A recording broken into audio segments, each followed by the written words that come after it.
Manifesting Roundtable live stream as we do somewhat regularly now.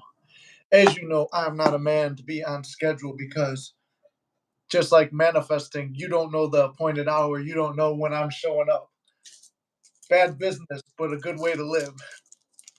Anyway, I am joined once again by everybody's favorite editor and Discord mod, Gary, and um, we will be discussing roundtable events. We've had some deep chats, but I also want to talk about getting back to the basics of manifesting too. So this chat might go really deep, and then go back to basics and deep and basics. It's just going to be like the motion of the ocean. All right, so that's what it is. We're also going to be having our cigars. Divine Fempress, what's up? Divine Fempress, were you featured on Naya's live? I watched hers. I was stuck in traffic today, and I could have swore she said Divine Fempress while answering a chat. Hey, I'm getting ready to bounce, but I wanted to send my love. Hey, well, we started, so welcome in, Ain't.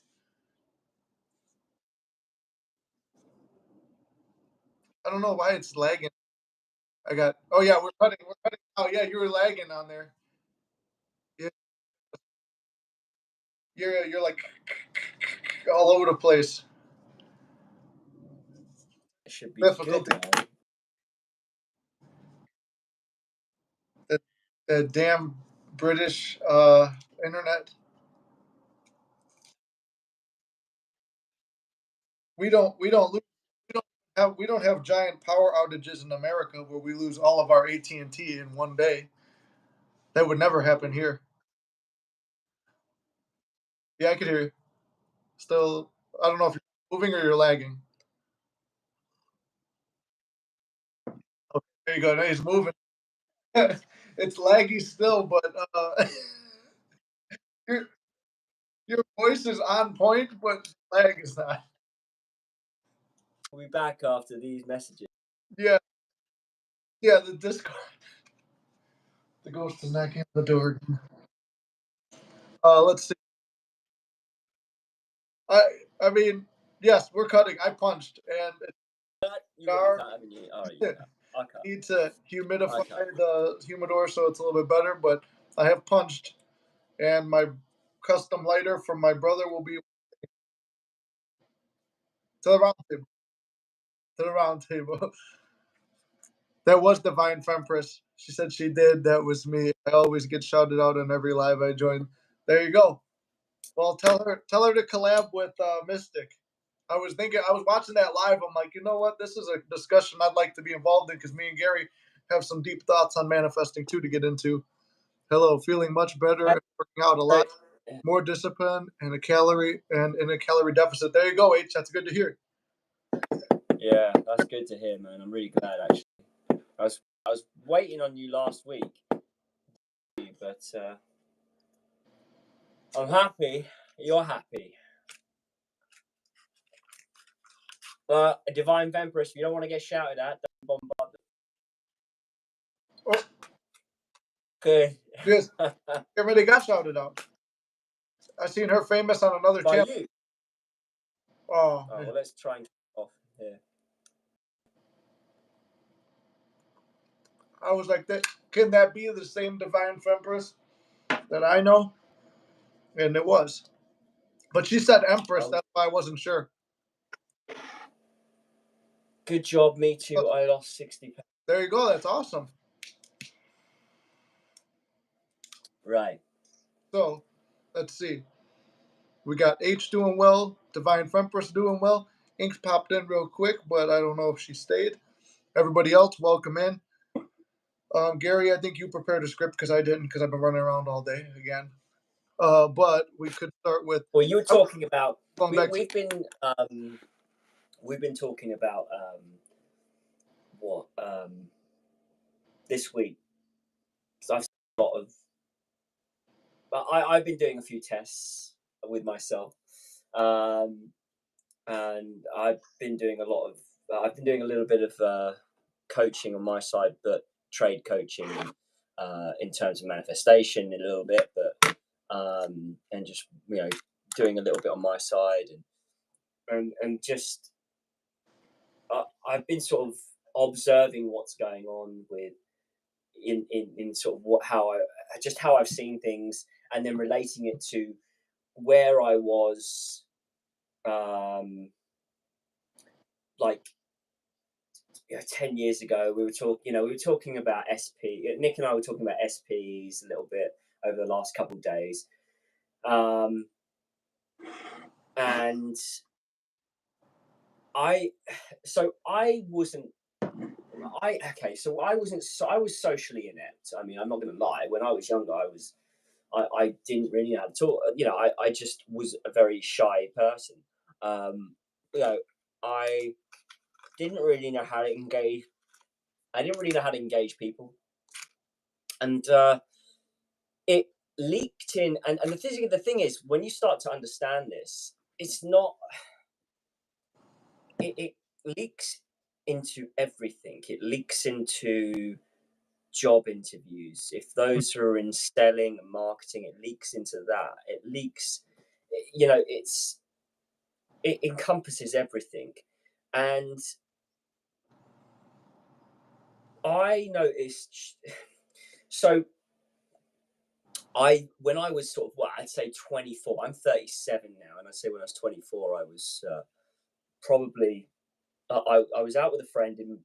My first flying job was in the southwest of England, and I was living in Plymouth for a bit, and I think Divine Fempress said she's got to run. Take care, Divine. Love you too. See you later. So basically, I remember going out one day, me and a friend of mine. I'd broken up with, at the time, with an ex, moved into another flat that was about 7 minutes away from where I was with my ex, and I was in a flat share with 5 people. Guy comes in, he moves into another room, and at first I was a bit apprehensive of him because he was a bit in your face, but then we actually became really good friends. But basically, we went out one day, went to see Hangover 2, and from the Hangover 2, we went to a bar, a club. Well, it wasn't. It's just a bar, but there was dancing and stuff. And I just remember having this conversation at the time with a female, and I just went up to her. I said, like, can I? Like, I said, oh, could I have your number? I was just, chatting her up a little bit, and she was just really moody. And I was like, and I just went, you know what? Is it because I'm ugly? She was just like, no, it's because I don't have my phone and I'm really pissed off. We just ended up having this really long conversation, me and my friend, this girl, and she was waiting for someone to come pick her up because she couldn't get hold of anyone. She wasn't exactly dressed. It's a very tight skirt.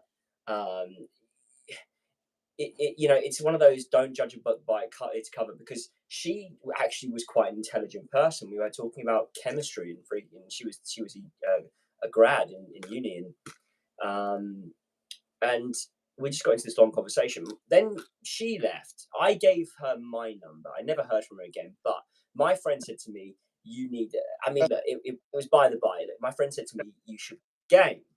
And for those who don't know the game, it was a book by a guy called Neil Strauss. It's a novel about a bunch of people that basically was completely socially inept, and those people basically started getting into the psychology of being able to attract members of the opposite sex.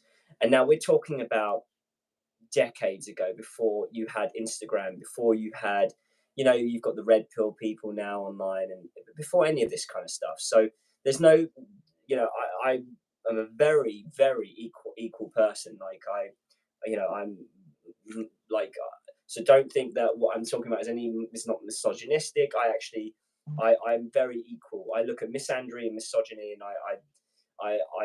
so don't. This is just, I'm just saying this based on my experience and things. And so Neil Strauss was was friends with a guy called Mystery.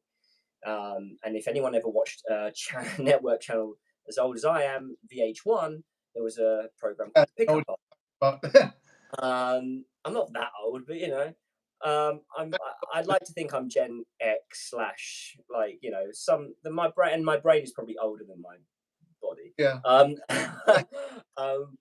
And basically, Mystery and they all had alter ego. So you go out and they basically, instead of just saying, "Oh, my name," like Mystery's name is Eric, and instead of saying, "Oh, my name's Eric," it would be like, "My name's Mystery." And Neil writes, or he used to write for the Rolling Stone magazine, and so basically, these are guys, and they met more people, and they created groups, and they now go around the world. I mean, they teach people how to basically socialize.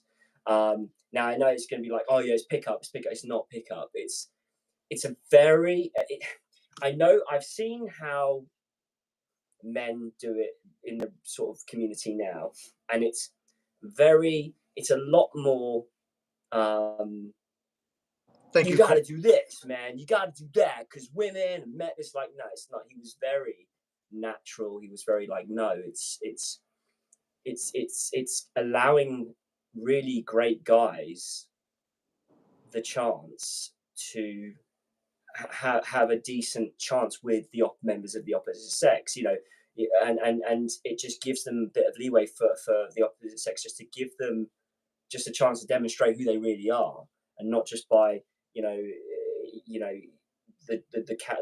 the looks or anything like that, which is what kind of, you know, the likes of Tinder and these dating apps really just take away. And I don't have dating apps myself. I can't stand them because I think it's too artificial personally. I like to go out. I like to meet people.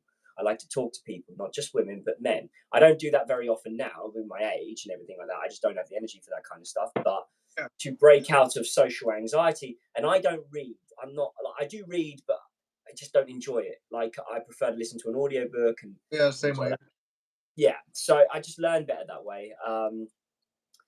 And I read the game, and a lot of people have read it, both sexes, not just men, but both sexes have read it. And I couldn't put the book down. And basically, I went out. I don't really drink. I don't enjoy it. I don't really like alcohol. I'll have the odd drink, but I don't really enjoy it. And I just started talking to members of both sexes, and you know, and basically just getting myself out of my social comfort zone. This for about a week. I was just going out, just talking to people. Go ahead. Sorry. No, I was gonna jump on. I was gonna piggyback on that, but I was gonna let you finish your point first. Yeah, go on. Give me a chance to light my cigar. I haven't gotten anywhere with it. Like order through mine. So I would say this too. It's like, okay, so you go through the game and stuff like that, and there's a couple of points I take out of that too. It's like, okay, if you're going through there, and like the not dating coach, but pickup artist or whatever you'd want to call it, socializing, you could go from, it's whatever appeals to you, like whatever you're embodying. Okay, so they have alter egos. That's the version of them that's more confident in a social setting, where they could go from not confident to confident. Same thing with you, or even like you're almost adopting another alter ego too when you go out. And it's kind of like the David Goggins thing, where he's David Goggins, and then he says Goggins, and Goggins is the one that can do whatever. And it's showing that like you're only limited by the way you see yourself, and it all goes down to self concept. So if you have a negative self concept on yourself, I'm not saying go out and change your name and become somebody else, but I'm saying that when you start to embody, you were calling it embodying, and we were talking about this the other day too. I have a video out there, and I'm probably going to update it, where I was calling it like the acting method, because uh, what's up from North Korea? I was gonna say, Jesus Christ! Wait a minute, that one threw me off. Wicked. I don't know if that's fucking around or not, but anyway. Like, So whether you're carry on or yeah, it's like, I don't know. It's just, anyway, I don't know. Like sometimes a comment will catch me, and I'm like, oh shit, hold on. But anyway, it caught me as well. I was like, yeah, I was like, usually like, I'll try to respond. I'm like, how do I work that in? But that one just stopped me. World famous now. What? Is Dennis Rodman over there? I don't know why it was funny. But this is gonna be a good round table. I can feel it. Nobody's even drinking. Very good round table. So my point is, like, I had a video called the acting technique or the acting method, because if you're not, and then I'll like add your point in, and then you could expound on your point. But I was gonna say the acting technique was like, okay, if you're not comfortable or you don't feel worthy of something, whether it's money, an SP, or success, or whatever it is, you start to embody this is living in the end. So in the end, what is the character? If the world is a stage and we're all here having, and it's a play, and we're going to pass away, and that's the end of the play, like Neville used to talk about. Um, at the end of life, that's the end of the play. So everything up until then is the character. And like Christopher Moltisanti said in The Sopranos, where's my fucking arc? So he's going to have an arc, and what's it called? So you're going to have an arc too. So that's my point. Anyway, if you're starting somewhere, like how you were saying, you were socially inept, and then you go to being able to socialize with men and women and be out in a social setting and doing podcasts with me and stuff like that. Cole, I do know I need a mic. I just got your message. Thank you. Cole's one of my good friends. He's in here in the chat too. Glad you're here, brother. Well, my point is that if you could start somewhere and change where you are, it's the physical changes and stuff like that. That's not really what we're about. Like, oh, changing your wardrobe is going to help you a little bit because it will help you get into the costume of that character and feel more like what do you call it? You're going to feel more like the ideal version of yourself. I'm not reading the chat right now. I see stuff happening in the chat, but I'm sitting too far You back. should read that. Apparently, Kim Jong-un says hi, mate. I just burnt myself with a cigarette with the cigar when I said that. I was like, It's gonna be. I'm gonna be laughing the whole. and now Well, my cat. Stay safe over there. Stay safe over there.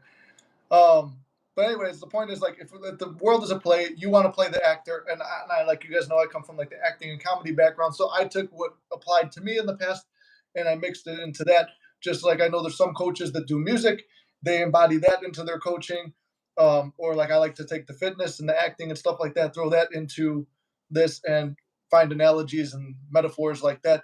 But like you said, acting is like you're playing a part, and which is, I guess, subconsciously, you're going to turn that off at one point where you're talking about embodying. And I'll flip it back over to you now, where you were talking about you'd rather embody a state. Well, than I don't like. Okay, so when I started, applying these techniques rigidly, I say techniques. It's. I don't want to say it like, it was really just to be able to talk to people and just be able to convey myself in a better way, communicate with people. Yeah.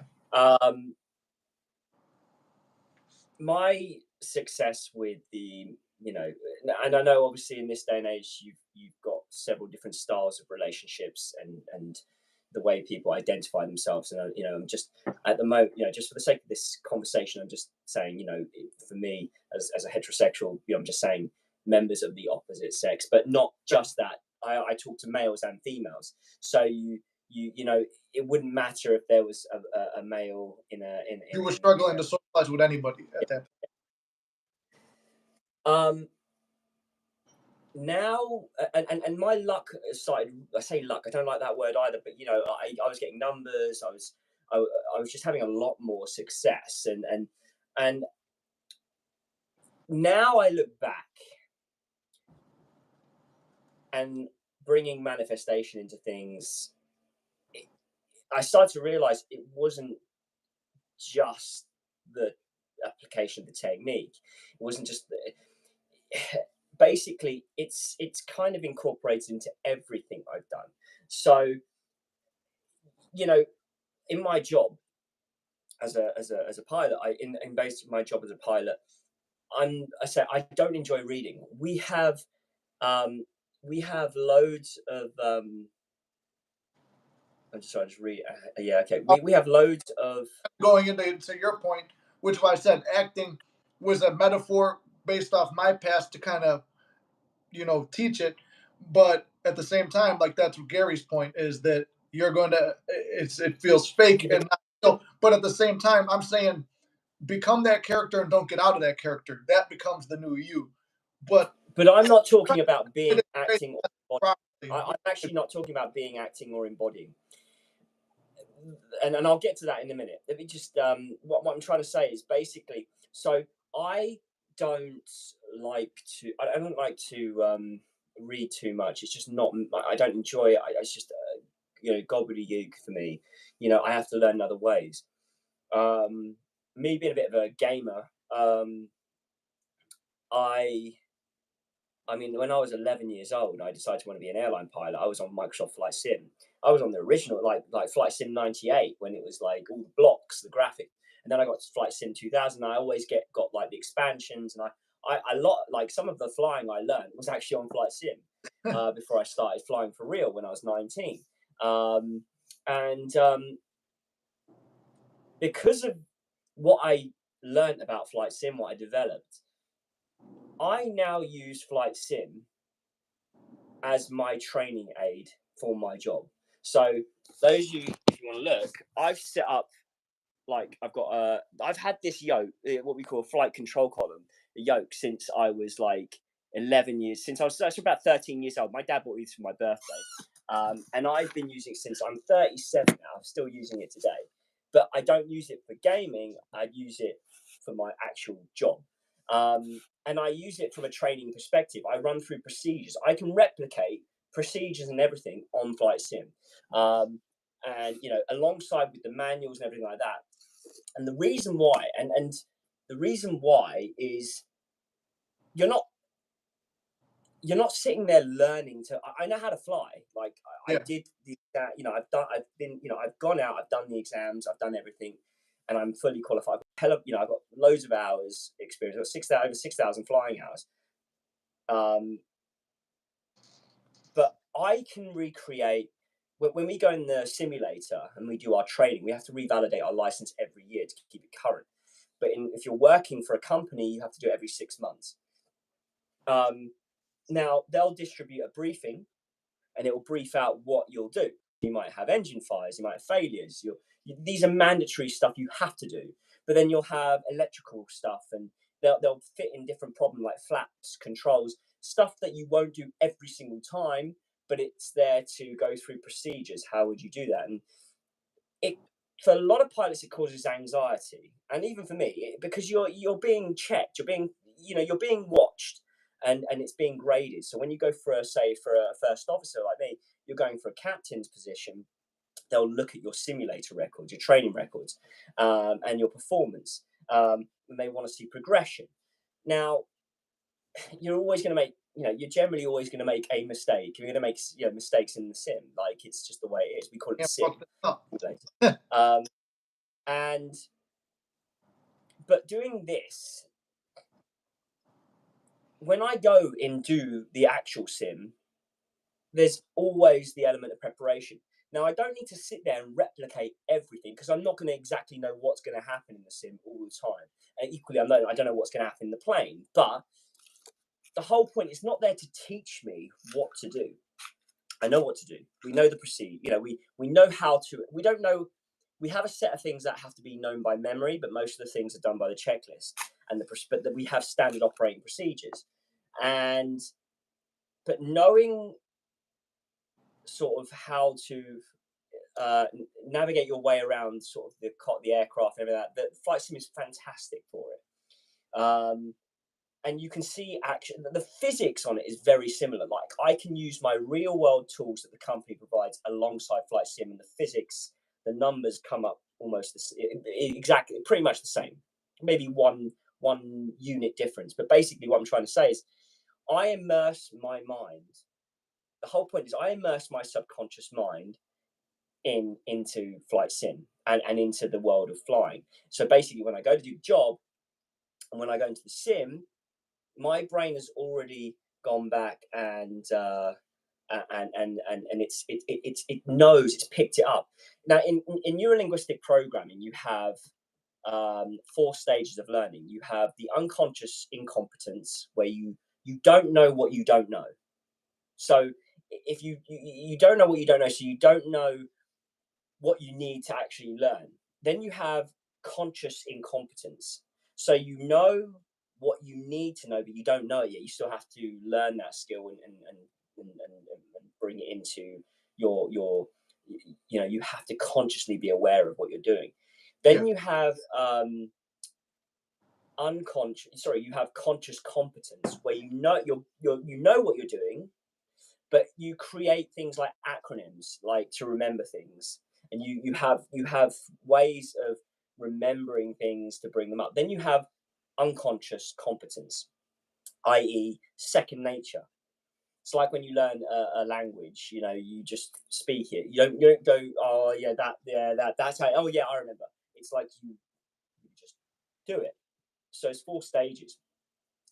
The whole point of this is that you're getting to a point where you are just in unconscious competence, where you free up your capacity, so everything else, the stuff that you don't know that you're dealing with in the sim or in the plane or whatever you're doing in the job, you have a much wider capacity, because the other stuff you've immersed yourself in, you know how to deal with that. It's just you pushed it to the side. Your brain will just go to the back and deal with it, and everything it gives you space to deal with that. So that, to me, you basically immersed your subconscious.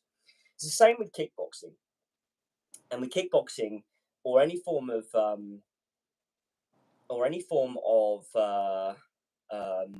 martial art, or any form of fitness work,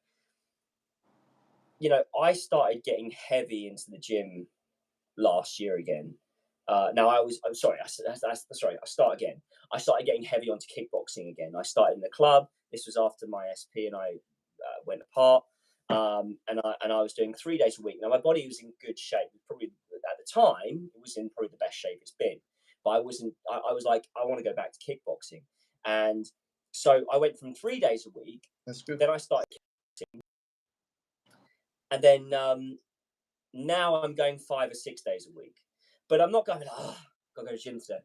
Gotta do this today. It's like, no, I'm looking forward to it. Like, I enjoy it. I don't think of it as a chore. I'm like in there. I'm in there now 2 or 3 hours. Before I was like, hour and a half. It's 2 hours. I'm like, no, I'm there 2 to 3 hours and I enjoy it. I get a lot of people coming up to me going, how'd you do that? How'd you do that? You got to show me how to do that. Like today, like someone came and asked me for advice on skipping, because when I do about half an hour's warm up, I do skipping, shadow boxing, skipping, and then do some calisthenics, and then calisthenics, and then and stretching, and kicks and technique work. And then if it's a mobility day, I'll do proper like kicks and practicing stuff like that. I'll do some bow staff work. I only started learning bow staff when I started doing. I was only going once a week kickboxing. Now I'm going both days. Sorry, I was going once every other week. Now I'm going once a week, purely because of my job. And I learned to do bow staff very lightly in the one sort of session I was going to. But I started to take that, and I went into the gym, and they've got like these foam sort of a little bit heavier than a bow staff, but they've got like, it's long enough that you can treat it like a bow staff. And I just like 5 minutes, just like bam, bam, bam. And then Nick saw this the other day. I sent him like a mate of mine videoed me like spinning it around my body. I was like whacking myself, hitting myself on the head when I started. And I wasn't doing anything. Like I wasn't sitting there going, how to learn bow staff. Like, they taught me a few things, but then I developed it on my own. My brain just kind of, and I immersed myself in it. Just 5 or 10 minutes, I just added it into my workout regime. I think oh, good. No, what? Go on. I think that this kind of goes to the point too of what do you call it? Like, we're not overthinking stuff either, and taking the stuff that you've learned. So, okay, in my channel, like I said, this week, I want to get back to another course of Back to the Basics, where there's the basics of manifesting, but one of the first basics is there's no fucking rules. So I could give you visualization, affirmations, robotic affirming, scripting, revision, etc. Whatever technique, I'll give them to you.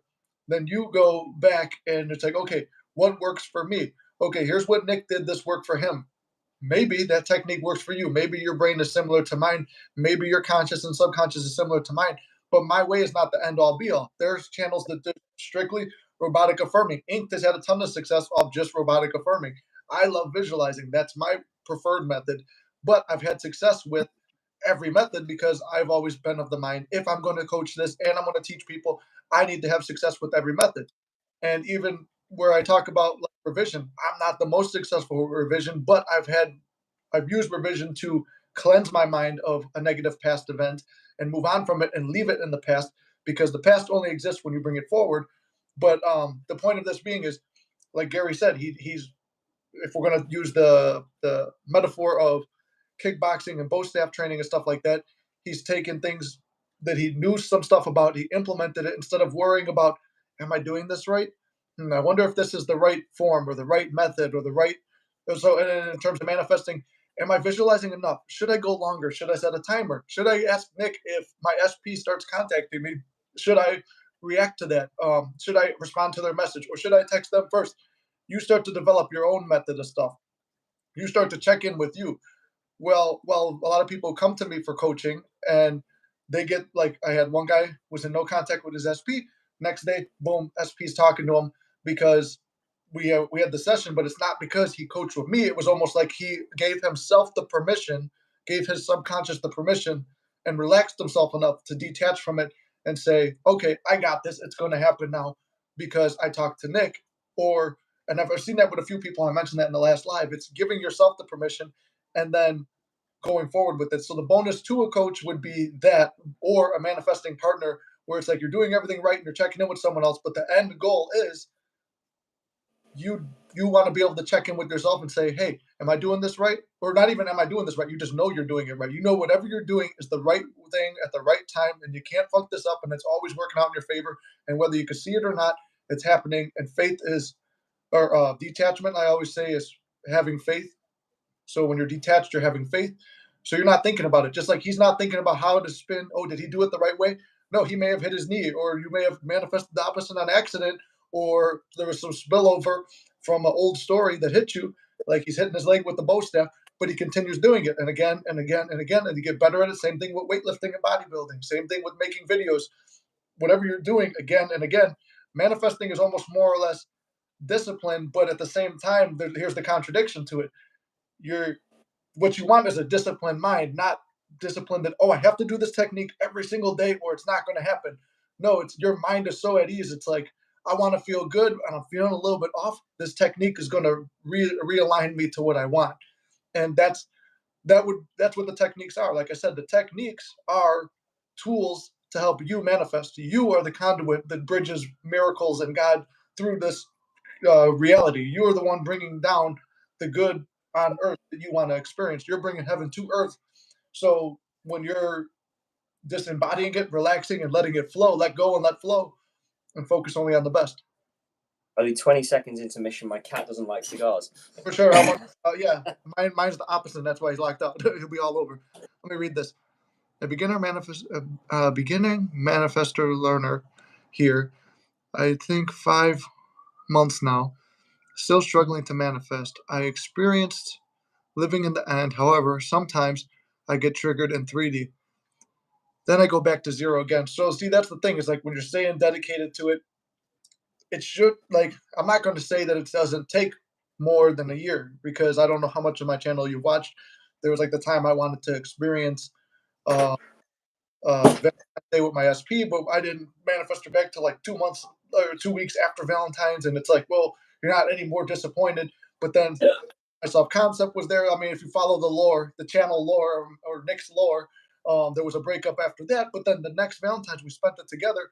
But the exact scene I visualized, I was still living with my parents. I wound up living in a place that's exactly the vision. I have white carpet, just like I was picturing, a fireplace, which I didn't even think when I ordered it that it was like, oh, it's just like, oh, this would be nice to put my TV on. I manifested this place to live in because I was living here for free for a while before I bought it, and then like pretty much everything lined up, and it was a year later. So I'm not going to say that it takes less than a year, but I've usually been successful within, like I always say, 2 to 10 weeks. But sometimes if it takes 10 weeks, those first 2, 3, 4, 5 weeks, I'm reeling and letting go of the past, letting go of the past. And this is just in the SP realm. I don't know what you're manifesting, but then in terms of money too, there's like times where there's another thing too. You're trying to manifest something. Manifesting something is an action. So you are in the process of manifesting. So things are getting close, but just out of your reach. So that's the frustrating part. So when you're living in the end and truly having it, you want to talk to your SP, you don't need a fucking text message. You go and have that conversation. You want to buy something, okay, put it in your cart, even though you can't afford it now, whatever, it's going to be there. Or if you got the money, but you're afraid of losing it, you're not afraid to lose it. And you put down on something you want, like Florence Scovel Shinn would do with people. She was like, had the one girl buy an expensive dinner that was not going to break the bank, but she's not really in the position to do it. She does it. And then the story was the lady was being sued and stuff like that. She was worried about not having enough money or getting the money from it. Boom, she gets the money from it. So that's walking in faith. That's having faith in the unseen and just experiencing what you want to experience now. So, I lost my train of thought already. I'm like, where was I going with this? But I think it's pretty much the whole point is like, you're not overthinking things. You're just doing and having, and you're feeling like living in the end is that feeling. It could be the hardest thing too, especially when you're experiencing the opposite. Believe me, I know I've done it. There's certain things I'm trying right now, not SP related, but there's other things in life that I'm working on. And it's like, no movement, no movement, no movement. But what I always say, there's always movement in the background. Whatever I'm visualizing happening in the background, it was happening the entire time, but I may not have seen it for a couple weeks or months. And then you let go, and it's like you feel a lot better. Like right now, like here's the notebook that I had. I'm not going to go through it. I've done videos and live streams where I read the notebook and we go back. But I read it to Gary. I'm like, holy shit, everything with SP I wanted came true. Like the entire list. I had all the negative things about SP in one, all the positive in another. Boom, that happened. Financially, there was improvement, but it wasn't exactly where I wanted it, but there's improvement. A trip I wanted to take with a certain person, boom, that trip happens. And it's like you don't even realize it's happening until you go back and look. That's why I'm like, when you script it with nothing really, like no attachment to it, it's just like I write it down, and because I wrote it down, it's going to happen. And then you go about your day to day life feeling as if it already happened. If you really think about it, if you want to think about that event, you go back, it's already happened. Cool. You're treating a good hack to it is your future endeavors that you want almost make them feel like a memory, like they've already happened. That's more or less living in the end. So, like Neville always said, go just past the event. Like, okay, you want to get married, which is one of his examples. What is it like just after being married? Or you wanted to have more money or be successful in a certain endeavor. What is it like just after? What do your friends and family say about it? And imagine them talking to you or about you, like eavesdropping in on it. What are they saying about you now that you're successful in whatever endeavor you're working on? So there's that, and I'm gonna jump back in the comments. Hey, Carrie, how you doing? Yes, this is SP. I'm manifesting in the 3D get worse. If before we are texting almost daily, now we have no communication more than 2 weeks. It happened when I was calm and neutral feeling. That's happened to me before too. I've gotten rocked and thrown off, but when I really went back and really gave myself a self analysis, like where the fuck was your mind during it? It's like you have the communication, you have the thing you desire. If you fear losing what you have desired and it appears, it will be taken away, whether that's a person, money, success, a job. I've experienced all this stuff. So things have been removed from my life because I've had the confidence and the technique to manifest them, but I didn't have the belief that I deserved it or I was going to be able to keep it. Next thing you know, it's gone. But like I'm saying, this, I remember looking at this. Oh, here, I'll pull up on the notebook one thing that I said. Um, if you're doing an SP one, it says, um, what was the thing I said? Oh, partially blocked and no communication, unblocked and posting me on social media and stuff like that. And it's like that stuff has happened in the meantime. And we're always in communication. Doesn't really care about what I'm doing or my goals. Fully supports me on the goals. We've worked together on stuff. Like she helped me design the merch for the channel, and we did a live together, and we're probably doing another one soon. So it's like there's whatever you write down, it's like it's just the patience and not worrying about it, just trusting it's already done. I wrote those down because I felt good at the time writing them down. Or if I want something that I'm struggling to get, I write it down or I picture myself having it. When you're feeling anxious and stuff too, going on your phone and consuming fucking mindless scrolling is not good. Gary can attest to not having a phone for a while, and boom, how successful have you been with stuff like you're more one, you're more productive. Two, you're not there's more time in your own head, which is scary. We don't. I don't give a shit about not having a phone anymore. I just like back to normal SMS. I got iMessage, Yeah, but what I mean, just coming back briefly, yeah. Go ahead. I still like because I know you're saying about the acting technique and the Yeah, um that's good. what so okay, another example is when I go into kickboxing. Nearly everyone's like I turn up now between 20 minutes to half an hour before my session starts. They do the the kids and everything like that, and then it's the teens, adults, and basically it takes me. I do the same thing before I go into the gym as I do kickboxing before I go to the gym, before I start my workout. So I will do skipping, shadow boxing, stretching, and some calisthenics. And basically,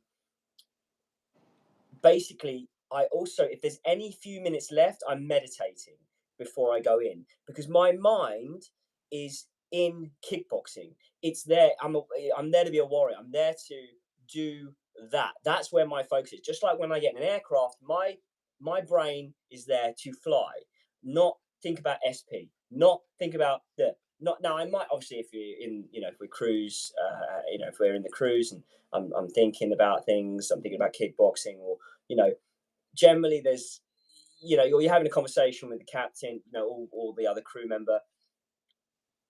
Generally what I'm saying is my mind is where it needs to be at that point in time.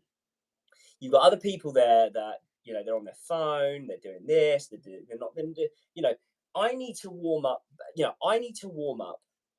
before we do a warm up, running around, then sprints, and we do press ups, and we do this and that. I'm warm before I do my warm up. I number one, that's already given me a calorie burn. Number two, that's got my mind in the game. Number three, I'm going to be fitter because I'm already in a semi anaerobic state. So I'm already conditioning my body to handle more. And I'm trying to go for a fairly decent. I'm grading at the moment, so I'm trying to go for a fairly decent belt. Did it 10 years ago. I was a blue belt, which is about in the middle, upper sort of thing. But the kickboxing club that I'm in is a slightly harder grader, so I'm trying to push towards the similar belt. They have some slightly different grading, but I will put everything I can, and I will do whatever I can to get as close to where I was before. And I mean, I'm even doing stuff that I never did 10 years ago. I'm doing tornado kicks. I'm doing so much different stuff. And what I'm trying to say is, when I start 15, 20 minutes before a warm up, before the kickboxing, I'm already warm. My mind is already in the state. I've immersed my subconscious to be where it needs to be. I'm not worrying about anything apart from where I am in the present moment. Yeah. And I've, there's this lot of emphasis on spiraling, and am I going to get my? This is going to happen. This is going to happen. Or spiraling, and anxiety. Now, I do at times have anxiety, like a lot of people do. Yeah. And I've talked to other people. I've coached other people in how to manage it. And I do this from experience, not just by going online, going, "Oh, that's how you do it," because that's what the scientists say. No, I've actually, one thing I would do is just pick a spot on the table or the wall. I just be like, oh, there's a spot on the wall, like just a white patch on the wall, like where it's painted white. You're just looking at an atom or a series of atoms. You're like, oh. And you basically just dumb your brain down. I don't want to use the word dumb, but you, for lack of a better word, you dumb your brain down. And then you just get to a point where everything's just gone into kind of neutral state. So the first thing I would say to everyone is put yourself into a neutral state. Because what's happening, we play this kind of thing where it's like, yeah, I'm badass. Yeah, great. But what happens is you go through this massive emotional high. It's like taking drugs. Not that I take drugs, but I'm saying it's like taking a drug. You're going to have a massive crash. That is what happens when you do drugs. It's the same thing as a drug. It doesn't matter whether it's medicine or whatever. There's always a come down. And you're trying to convince the rest of the world. You're trying to convince the rest of the world, but not yourself. You're telling you come in the but it's like a wave. Yeah. It's like a wave. So when you've got a windy day and you've got waves going up, you say, oh, it's wet, and it just crashes down. That's what's happening. So you're on this emotional high one day, and the next day you're just like, I don't know what's going on. oh man, like feel like crap. I don't want to go to the gym. I don't want to do this. Like I just want to sit here and just wait for things to happen. I'll watch another manifestation video. I'll watch this. I just like Then you're a hero. no, like so what you need to be doing is just create a neutral state. I try not to listen, like I'm big on music, but there are times, a lot of the time, I would just put, say, binaural beats because it's neutral. It's a complete, it's like a void state. You're keeping your mind as neutral as possible because even if you have, like, even if something good happens, you take it with the bad. Yeah, because you're always going to get peaks and troughs. But if you treat the peak, you're like, oh, that was really good. This is a really cool thing happened today. Yeah, cool. Next thing, next thing. 'Cause if something negative happens, you're like, oh, okay, that's a bit crap, but all right, next thing, next thing. So what happens is the wave is like that, Yeah. not like that. So you need to keep yourself in neutral state. Um, and that will balance out the anxiety and the emotional roller coaster that you put yourself in when you are manifesting and the anxiety takes in and you don't know when it's coming because then you care less about when it comes. Yeah. Now, I still, with the You're not time thing, I have my reservation. Sorry, go like on. not reacting to every situation like it's the end of the world. Because Correct. good and bad are constructs. So something bad happens to you, like I always say, if something bad happens, that's your opinion that it's bad. To somebody else, it don't mean shit. To somebody else, it's funny. To somebody else, it's this. But to you, it's the end of your world. Like so, it's all a construct. So second, you don't react to shit, and you just keep going no matter what. That helps you stay neutral. So, yeah, so I mean, self concept is not, I'm badass 24 hours a day Yeah, because you're not. self And, concept and into unless you're like what happened freaking in it. it becomes very toxic for your mind. That's why they call it Yeah, toxic positivity. You can't like, I one of my exes like decades ago. If something really good happened, she'd be like, "You don't seem very happy." And I'm like, "No, I'm just taking the good with the bad. I'm very happy over this thing, but just take it balanced." But she would get proper like if something bad happens, it would really knock her for six. But for me, it'd be just like, well, just deal with it. You just handle it. I'm not saying you don't take it, I'm not saying you don't consider it, but you tackle it a bit better when your emotions are a bit more balanced, and that's yeah, where the yin the yang come in. So to summarize everything that I'm saying, and basically what I've been doing recently is I tested this. Um, I went back and started looking at the videos I used to look with Mystery and like Neil Strauss and listen to how they interact with females and males and how they just, not just that, but the way they talk to people, you know, and Neuralink, pacing. So pacing is when you synchronize your tones, beliefs, and your posture with someone else to a position where you establish rapport. Then you can lead a situation. So it's not just about pickup; it's interviews for jobs. My job, like it was my interview technique with jobs when I started going for other airlines. It soared. It's not, and it's been, this is this is psychology, this is interaction. Now, incorporate that with manifestation, incorporate that into manifestation. I'm not sitting there. Now, I've done the robotic affirming, I've done the scripting, I've got scripts right here, and I've got journaling and all that. But it's exhausting after a while. So I am trying to look at different approaches that make it less exhausting. Now I am very rigorous with what I do. I do work, but I'm very systematic. So I try and find other ways of doing things to make life easier because just because you're working harder doesn't mean it's going to come quicker and doesn't mean it just there's no point in burning yourself out. So that's why I'm calling this the immersion technique. So I'm saying I've been listening to Mystery and just looking at watching the videos I used to watch, and just not doing it, not going out and trying to like do anything or talk to women or do any, because I know how to talk to people. I don't want to say women, people. yeah. I know how to socialize. I'm quite a confident person. I can talk to people. I But but but what I'm trying to say is the kickboxing, the flight sim, the initial preparation for anything, just the light reading, rather than watching a manifestation video, another manifestation video, you know, you're immersing yourself. You're not learning about manifesting. You're trying to manifest. Everybody already So, knows much. It's yeah. sorry. Most people already know it when they come to me for coaching or they watch the videos. You already know all the techniques. You already know what to do. Correct. You'd think that So you watching don't. unlock it. Yeah, you don't need to learn the manifestation. You don't need to learn. Sorry, you don't need to learn how to manifest. You are. I don't want to use the word embody because again, people forget what that means. Yeah, Oh, I'm this person's boyfriend. I'm this person's girlfriend. yeah, yeah. And it becomes slightly delusional. And yes, you do have to be to an extent, You have but to be a little the bit, but you can't problem fucking just sound insane.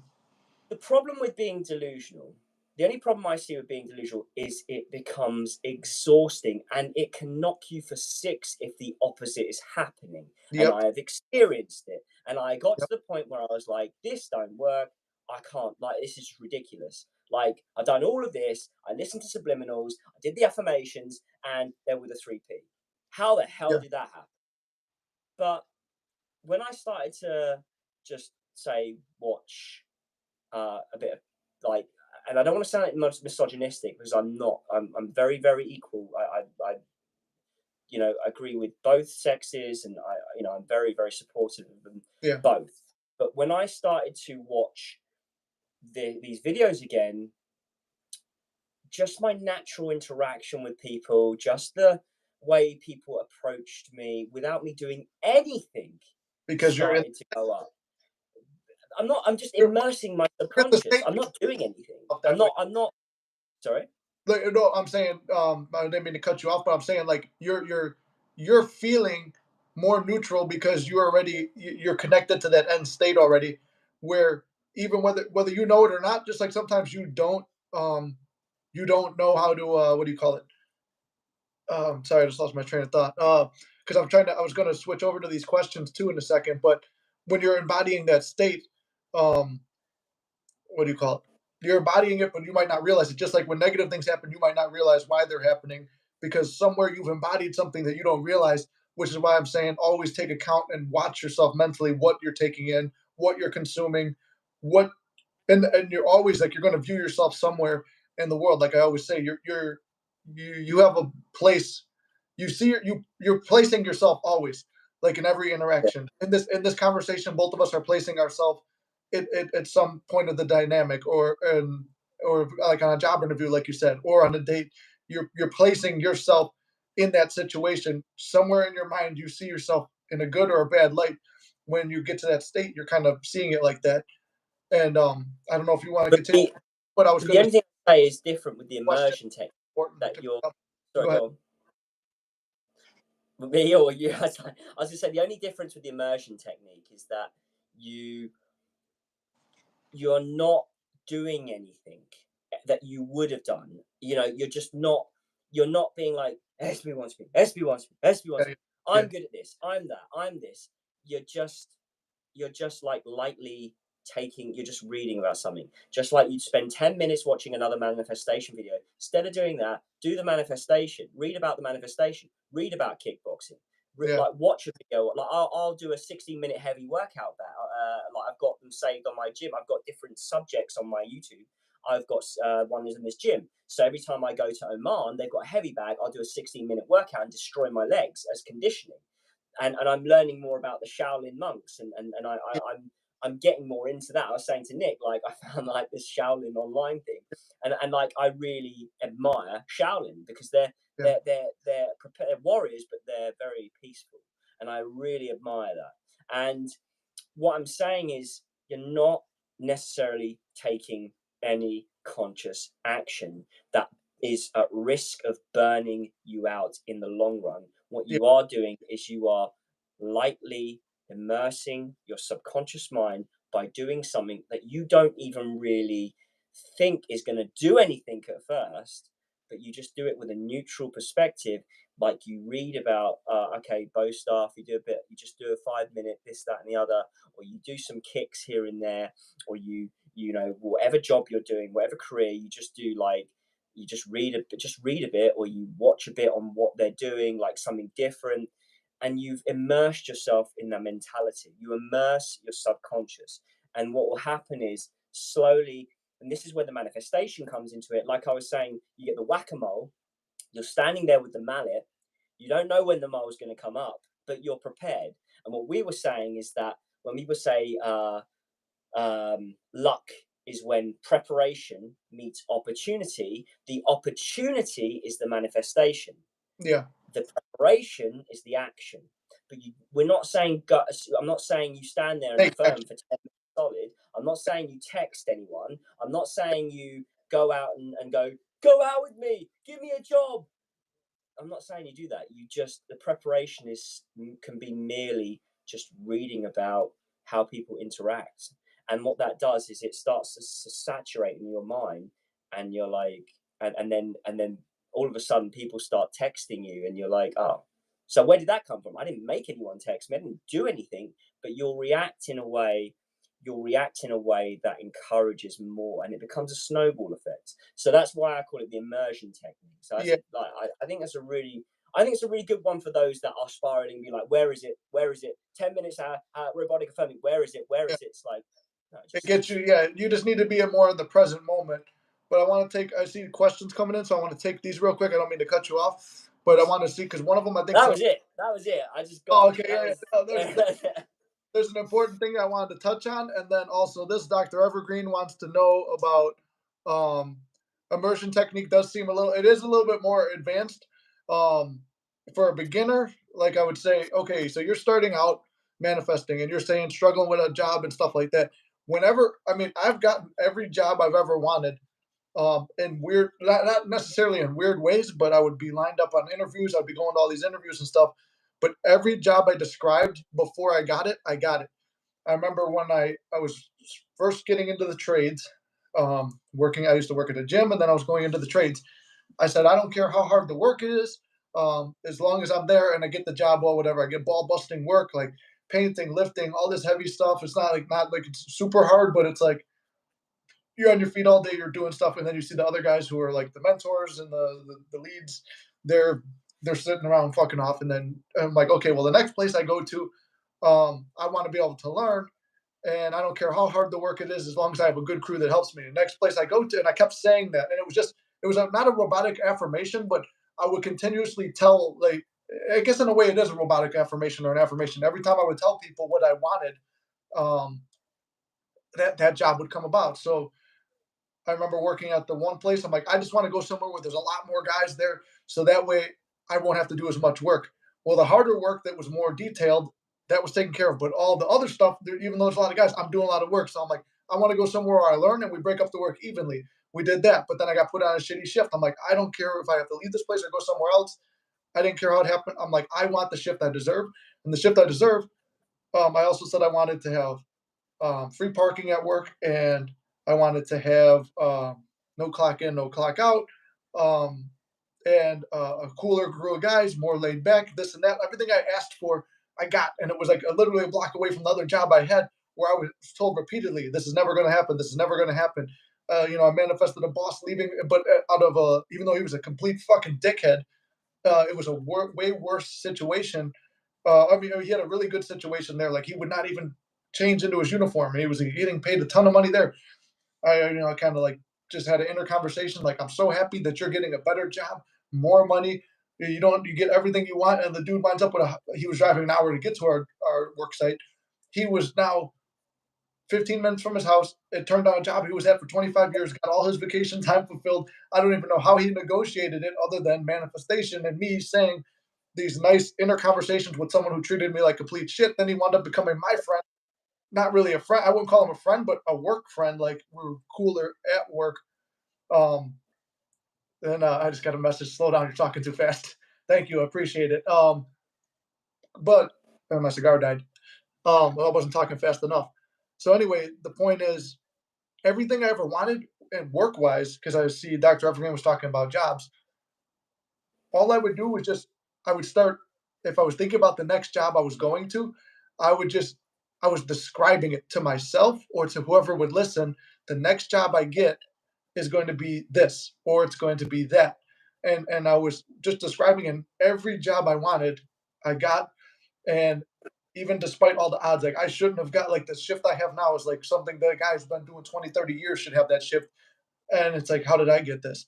Um, and then another point I wanted to touch on too. I mean, that's as far as jobs. If you guys have any more questions on like the job aspect or something, we could talk more with we could talk more about the job thing. But the one point I really wanted to touch on was um Hecka was asking about Sims, and I don't know if Hecka is still here. And Dr. Evergreen was talking with him about Sims.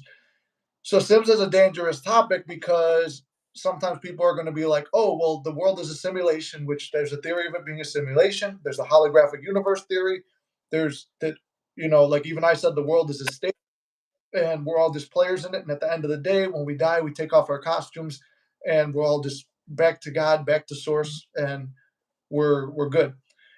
However, the dangerous part about this simulation theory is it's like because I'm the only one who's here and everybody else is an NPC, then none of this matters and I can do whatever I want. I could be a shitbag. That's the dangerous part to it. I'm not saying that's what you said you're going to do. I'm not saying anything like that.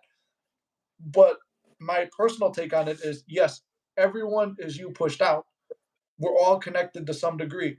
If you look hard enough into the person who you have an issue with, or if the SP is broken up with you, or you have a shitty boss, whatever it is, somebody's treating you bad, you look hard enough into that person, you can find an aspect of yourself. That was a way that kind of helped me with that. And it's, yeah, main character syndrome kind of, but it's like you should be the main character of your movie, but try to be humble and respectful to everybody and live a good life. Whereas it's like, okay, imagine the best, like, even though that guy treated me like shit, I wished him the best. Even when SP was with a third party and I wanted a third party away, I wrote a letter wishing him the best and the most perfect life he could get. And then he wound up getting exactly everything he wanted. I heard it through the grapevine. And I got the song stuck in my head from Eminem. I heard it through the grapevine. We've been beefing now. But heard it through the grapevine. He got him rapping too. Look at this. We're manifesting and rapping. So that guy got everything he That wanted. was that was soul. You know that, right? That's what? Heard it through the grapevine. That's soul. I remember doing No, that I from thought in it was from music. Like, Eminem. Eminem said, heard it through the heard it through the grapevine. no, the original I don't heard even it through the understand. grapevine. We hug You no know, more. for all those OGs out there, raise your hand. Heard it through the grapevine was like soul jazz. It was heard it through the grapevine. Oh, It I was think I know sort what of you're talking like, about. Yeah, yeah, that was. Ooh, I get me on that. I don't know the words, but I know it's from Eminem. It's stuck in my head. But yeah, like character, the main character thing is it's not like a syndrome or like a bad thing. You should consider yourself the main character of your story. Treat yourself with that respect that you're the main character, but treat everybody, all the supporting actors. Here's why I come with the acting metaphor again. You're on stage so with people. Courtney's just said that's from the 1960s. Yeah, it's not rap. That's way past. No, Eminem. it's somebody. Paul, we're gonna get No demonetized. one comes out with anything original. I'm sending it to you because it is an Eminem song. Right. Um, I'll send it to you later. Evergreen, I'm pretty sure Dr. Evergreen is closer to my age. It's about Eminem, and he's talking about we've been beefing now. We don't feel the same love when we hug no more. That song, because I remember But when when I was hear in school. grapevine, I think about that. But anyway, I heard it through the grapevine. That guy had a good life. That dickhead boss did. Everyone who I've ever had problems with, it's like when you go back and you forgive and you forget and you realize, okay, it doesn't matter because the more you hold on to hate and resentment and anger and wish bad on people, you're going to get it back. And like the people call it karma, but there is a degree to that because you're focused on, oh, I need to get even and this needs to happen. And so, in terms of everyone being an NPC, when you manifest a certain thing, like I've even had this discussion with my SP. It's like, why are you back? Do you feel that your free will has been taken away? Like people will go, oh, there's no free will. Well, they have the free will to choose to be with you after you've done the manifestation, but it's always that they choose to want to be with you. Like she told me, she goes, I want to be with you because that's my choice and my decision. Now, I think a closer thing to the simulation theory or the NPC thing would be parallel realities. There is a reality where I didn't get my SP back. She stayed with the third party, and there's a reality where I stayed with the one or two people that I was seeing during the breakups.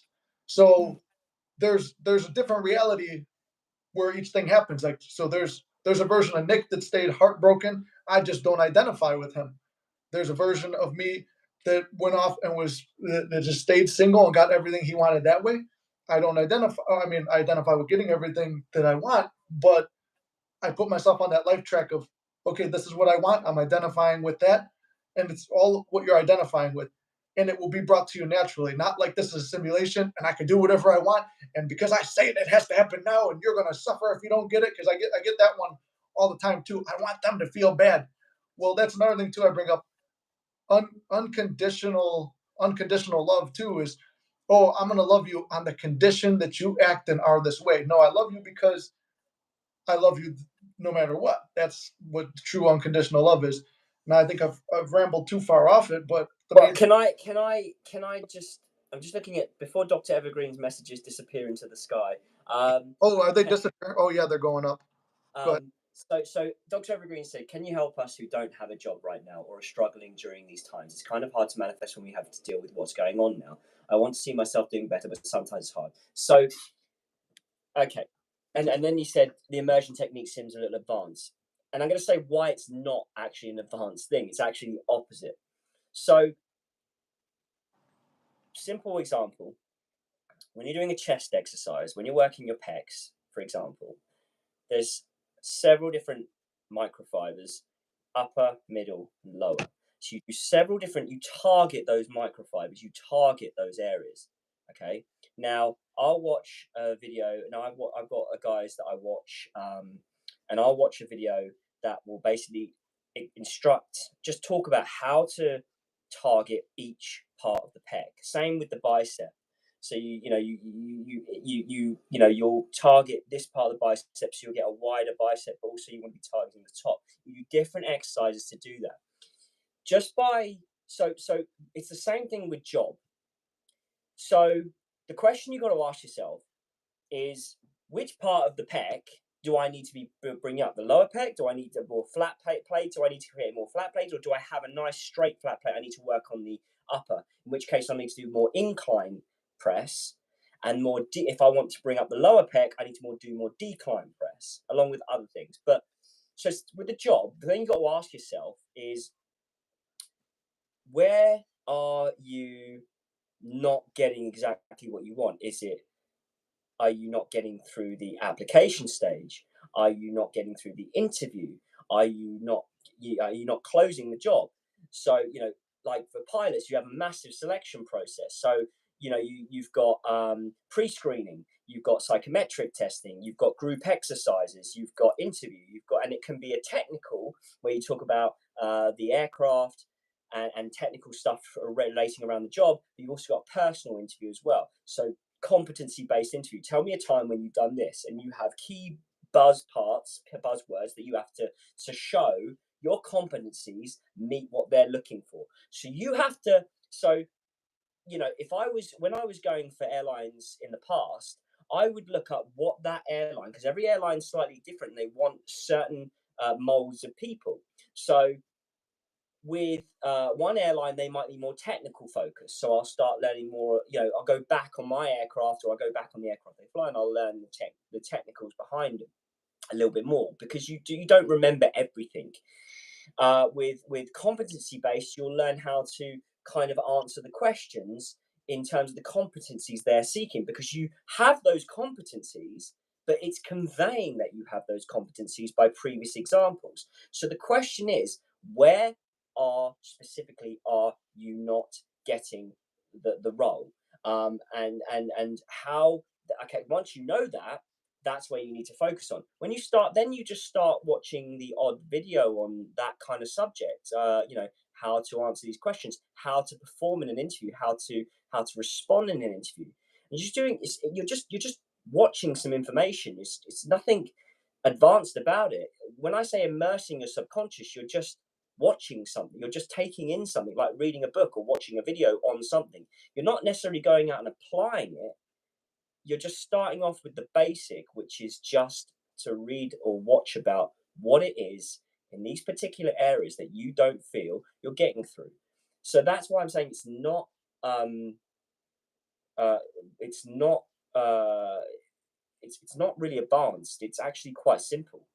It's just taking in information. No different than when you switch on your computer in the morning and you start watching manifestation videos. Instead of watching a manifestation video, watch a video on interviewing, watch a video on psychometric testing. Learn where these you're just taking in information, which is what your brain is doing naturally. Your brain is constantly taking information all the time. It's a computer, it's a servo mechanism. Okay, so your brain will know exactly what to do, and when you start doing that, you're taking in the information. You don't know, and you were saying, I was just reading here. You're saying, uh I want to see myself doing better, but sometimes it's getting hard. What you don't know is you might be getting better at the things, at certain things, but then the next level is hard. So you don't know you're getting better, but you are getting better. It's like when I'm spinning, you don't think I drop the freaking bow staff every now and again. You don't like, and I stand there like, oh god, and I just carry on, just carry on, just carry on, and then eventually I'm spinning it around my body. I couldn't even do that. I'm like, ugh, like these little things come and you don't realize that they're happening, but they're kind of micro progressions. They're micro progressions and they form into snowball into larger progressions. So it's not an advanced technique. It's just putting yourself in a place where your brain can saturate the information that you need to get what you want. And that's it. I would That's it. I would agree with the part where it's like, um, where I always say go back, take account of where you were last year, last week, last month. You're ready for another level, and it might be a little bit more challenging there. But at the same time, um, I will say this too, where I could see the immersion technique getting confusing. Yeah. Um, Yeah, I can get why it seemed confusing like just by explaining if it, but you're literally just learning something. yeah, it's like okay, so if you're new to manifesting and you don't know shit about it, I would say you watch not even not even me or the coaches here. Go back to the source. Neville Lawrence, what's his name? Joseph Murphy. Reading those books, listening to those lectures. Go back there. Um, Start there. But I think we were just addressing people that are saying, "Oh, I've been doing this for ages and nothing's happening." Yeah. And No, it's like, I'm well, okay, so not. you obviously do know manifesting. It's Yeah, like so. yeah. The people who are like been with it for a while. It's like okay, if you immerse yourself in manifesting, don't. That's why I like kind of like the montages you're putting together for me. Is that it's you're immersed now in like you're hearing the core messages with good music, with inspiration, and it's just hyping you up and making you feel good, knowing that you can manifest whatever you want.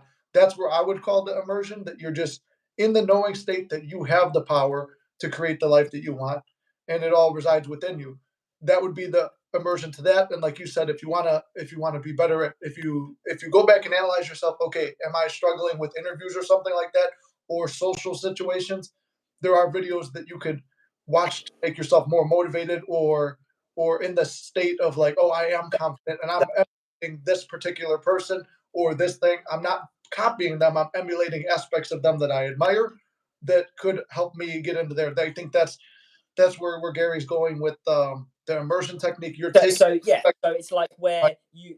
So let's say you have an argument with your SP, and normally you'd go, "Oh no, come on, look, don't do this, don't do that." You just be like, "Okay," and your reaction is different because the information you've taken from watching not manifestation videos necessarily but other things relating to the manifestation, and there's a difference. You can watch a million manifestation videos but you're not watching anything on the manifestation. So you can be like, I have the job, I have the job, I have the job, but you really could be spending more time working on the techniques you also need to do to get the job, but to pass the selection, to pass the interview. So what you're saying. that's the act. When people don't say that's the action you're taking in 3D, so to speak. Yeah, if you feel like that's why I say it, like you make up your own rules to it. There's no rule to it because what you're saying makes sense and logically that could get certain that will it helped you and it will help other people who identify with that or it helps them. For me, Mhm. I'm saying like literally I didn't do anything other than describe Yeah. to myself and people what the job was gonna look like. And I would think about it. And when you're thinking whatever you think about and you dwell on, that's what it is. I'm saying I want to go to a job where nobody really gives a fuck. It's kind of laid back. I could kind of just go there, do my work, and go home. And I'm not getting called at home. And everything I would say about the job would happen. And it was just nonchalantly, no feelings of resistance. It's just this is what it is, and it was just confidently asserting, even though there was no logical way it was going to happen. I'm just so stressed out with where I am, and I want to go somewhere else. That this is what it is, and it didn't even matter that technically I was lying to myself. It was just stating a fact and an affirmation to myself, to whoever asked me about my interviews. And it's like when I was going to interviews, I was getting things that were close. And it goes back to that Neville story where the people wanted their apartment built. Um, I'm getting I'm getting put in these situations where it's like, okay, here's the pay, here's this, here's that, here's this, but it's missing this one thing. Nope, no, thank you. And I was turning stuff down because I was so confident that the exact job I want, it's like, this is the shift I'm going to get. This is the place. It's going to be roughly in the same area. And now, where I am now, it's like, okay, well, I would like certain other things. If I had to work, if I got to keep working my day job, I would like certain aspects of it to change, whether that requires me getting laid off, fired, or leaving, then whatever has to happen will happen.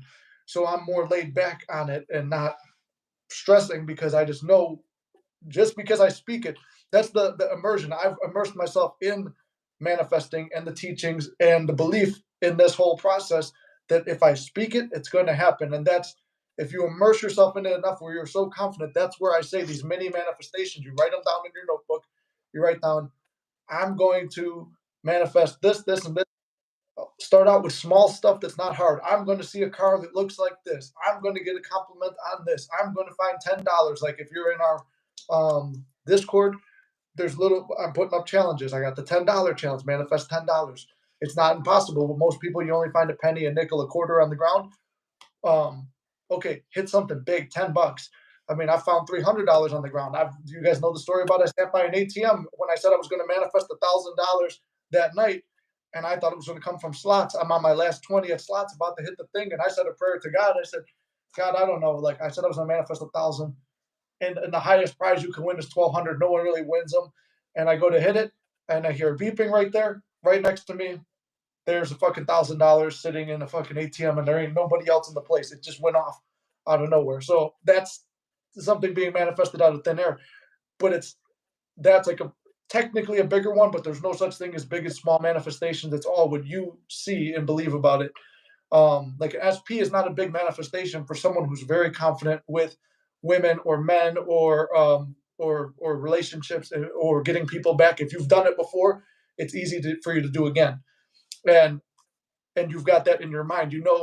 Like when I thought about like the fourth time manifesting SP back, that was really hard. But then when it got to the fifth time, and I think it was a total of 6 times, and then people will be like, this is just this little side note. People are like, oh, why'd you have to do it so many times? Because self concept is the most important thing. And if you don't keep it and you don't believe that you deserve your manifestation, it will be taken away from you. That's where the free will comes in of the person, no matter what's going on. They will decide to leave, or you will start acting a certain way that will cause them to act a certain way and leave. Because sometimes your thought patterns affect the way you act in the 3D.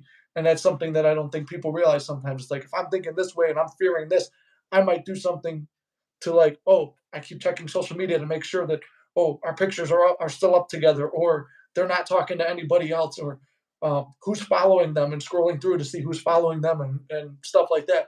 You're not going, look, whatever you look for, you will find. So that's my point on that. I love you, SP unconditionally, preparing for the outcome. Yeah, preparing for the outcome. So yeah, either way, it's like whatever works for you. Like I said, there's no rules to it.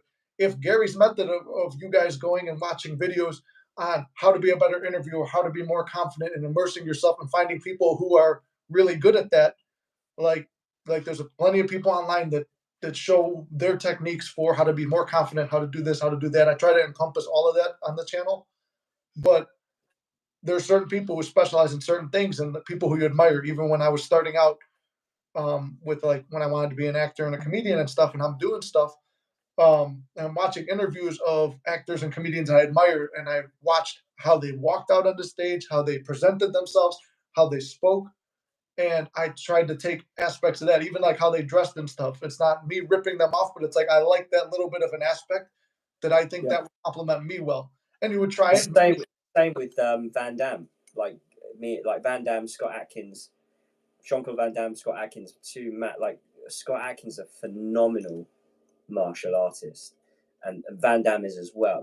And then the manifestation is that, say the film Bloodsport, I meditate whilst I'm stretching and doing kickboxing, and I do a sort of Shaolin, almost a little bit of a kind of Tai Chi kind of stretching. And I kind of follow the way Van Damme does it, and when he does it, if you watch Bloodsport and Kickboxer, and as I say, there's a scene where he's meditating on the peak. It's called The Peak in Hong Kong, and then all of a sudden it's 10 minutes, which I didn't realize until 6 months down the line. 10 minutes from the hotel they put us in. Now that's where I go to meditate. So I have, if you want to use the word embodied, the Van Damme Bloodsport thing, because I immersed myself, because I was watching Bloodsport like every other day. Yeah. And the other thing is, whilst I was going through the situation with my SP at the time, it was a neutral film. There's no love and things like that. And that's the other thing, that stopped me from spiraling. If you go and watch the Titanic or rom-coms, when you're in a situation with your SP, you ain't probably not going to feel very good. But if you watch something quite neutral like Bloodsport, or if you're manifesting money, Wall Street, there's no love. There's semi-relationship, but it's not the focus of the film. It's money. It's fitness. It's meditation, spirit, mind, body, and spirit. So you've got health, wealth, and love. Okay, if you focus on health and wealth, love will come. So you're so you say, I immersed my mind in those areas, and that's how I worked my self-concept to a point where, I just be like, Nick, I just been like meditating in the middle of Hong Kong on this mountain. He's like, that's awesome. That's awesome. Yeah. Like, I just like, oh, Nick, this thing happened, and then when I look back, 10 years ago, and then I think about, where was my mind? Where is my mind? And I think, like, what was going on? When it went through all these peaks and troughs, where was my mind? You can trace it every time. And you can trace it, and that's where I'm starting to come to the realization. And so if I'm talking to anyone about trading, like, that's what I'll do. I'll get them to watch Wall Street 2, because it's a film, so you're not going to watch Wall Street 2 and go, I'm going to buy that stock because they did it on Wall Street 2 in 2012. No, it's to get your mindset in the right place. It's to get, it's like, you're not watching the film because you're learning something necessarily. You're watching the film to immerse your subconscious in that area. That's it. Yeah. I would say this too, not even on a point of it, on the point of that my bladder's going to... That's a musical night tonight. That tonight is a musical, and I think we covered a lot, and my bladder's going to explode any moment now, and I don't want to cut just to run and be back just to close it, so I figured we could close it now. I think we got a lot covered. And of announcements, try to get another roundtable in next week. Tomorrow, I owe you guys a live from Monday, so I will be live again tomorrow night at 8 p.m. Central Standard. Do you got something to say? I was going to say Discord. Discord. I tagged Discord on the and thing. I say that with a but. So, I am going through Discord at the moment. I am structuring out Discord. Okay. Those who are premium members, paid premium members, are going to have the additions of being able to be in the discussions. You'll get a bit more focus from Nick and any of us. You'll have different facilities, which I'm working on separating. There's different sections, so anything that's for free members will be Mystic Light, and everything for premium members will be Mystic. Once that starts to get segregated, then get on board, because the price may go up. I'm not saying it will, but it might do. It's up to Nick. But obviously the same. If those sign up now, you can. If you sign up now, you can keep that price. Yeah, but it's probably knowing me, it's probably not. Because you yeah. But even there is a structural change to the mix. I can respond to more. Sorry, go ahead. Sorry. No, you go ahead. You're kind of like. As I say, I didn't know the Discord. The Discord is getting a lot more focused now, so get on board. and you're going to notice that your privileges as a free member won't be as good as your privileges as a premium member, because obviously there has to be a bit more focus for those who are actually paying for the service. It's not. It's 2 cups of coffee. It's not that much, and you get Nick all. I won't say all day long, but you certainly get Nick a lot more. My phone, if I see it come up and I got downtime, it's there. Another thing too is tomorrow I'm gonna go live. If, as you guys know, bring your questions, comments, concerns, I said questions, but whatever you want to talk about, bring it in. Like, my lives, when it's just me there, it's your chance to try and get some coaching in with whatever you're comfortable with saying in public. If you want coaching, I've got a link tree up. I'll make another post later on, but there's, at the end of every video, it says coaching. You go to Calendly and you book a session with me. I have a lot of availability, so you can book a session if you want or need coaching. Discord will have a free part now that Gary set up, so you could talk in there, but it won't be. So I've put in the chat an invite. So yeah, I've put a link in the chat for an invite for the Discord now. It's there now. I don't see it on my end, but maybe it will be up on theirs. But also the post has a thing for Discord, and I think I put the Discord link. I want to put it in my link tree, so at the you'll be able to go to it from there. But other than that, tomorrow I'll be live at 8 p.m. Central Standard Time. We'll just be us, possibly live on Friday with a surprise guest. That's not that big of a surprise. You guys probably already know who it is. It's not Gary Hint. Gary's in the round table. But depending on how the time works out on Friday, tomorrow I'm going to try and get some videos out for you guys, because it's been a while since I actually made a video. We've just been doing the lives. Yeah, I got things going on Friday. Yeah. So Nick knows. So other than that, thank you guys for tuning in. I love you guys. You got this. You can't fuck this up. And I'll talk to you soon. Peace. See you.